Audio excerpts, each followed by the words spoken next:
নমস্কার বন্ধুরা, আমি তোমাদের এম স্যার। আজকে আমরা এই ভিডিওতে আলোচনা করব ডিএ মামলা সংক্রান্ত কিছু আপডেট নিয়ে। তো ভিডিওটি প্রথম থেকে শেষ পর্যন্ত দেখবে। চলো এবার জেনে নেওয়া যাক। প্রথমে বলে রাখি যে ডিএ মামলায় যে রায় রাজ্য সরকারি কর্মীদের পক্ষেই যাচ্ছে। বিভিন্ন সূত্র থেকে জানা যাচ্ছে যে ডিএ মামলাতে যারা সরকারি কর্মচারী রয়েছেন তারাই কিন্তু জয় করবেন প্রত্যেকবারের মতো। ধরুন এর আগে প্রায় 6 থেকে 7 বার প্রায় ডিএ মামলা হয়, সেটাতেও কিন্তু কর্মচারীরাই জয়লাভ করেছেন। ঠিক আছে, এক্ষেত্রে ডিএ মামলা যে কর্মসংস্থাকারীর পক্ষেই যাবে এই বিষয়ে সেটা অনেকটাই নিশ্চিত। তো এর মধ্যে সবচেয়ে গুরুত্বপূর্ণ রোল প্লে করেছে সংগ্রামী যৌথ মঞ্চ। তাদের যে অবদান সেই বিষয় নিয়ে আমরা বিস্তারিত আলোচনা করব। আপনারা জানেন যে confederation of state government employees তারা কিন্তু বহুদিন ধরে এই মামলা লড়ছেন, এবং যখন থেকে এই সংগ্রামী যৌথ মঞ্চকে যুক্ত করা হয়েছে তখন থেকে এই মামলাটি একটু অন্যদিকে যাচ্ছে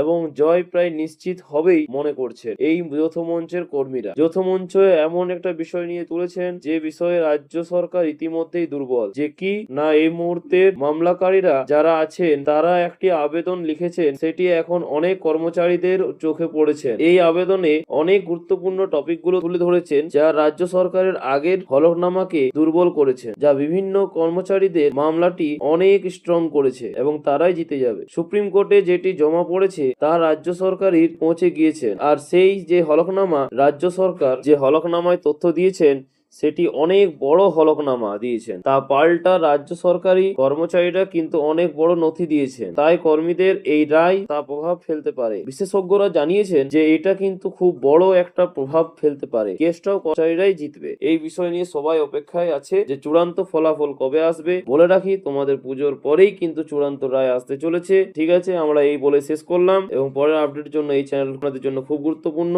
সব ভিডিওটি লাইক এবং সাবস্ক্রাইব করবেন। তোমাদের মতামত কমেন্ট বক্সে অবশ্যই জানাবেন।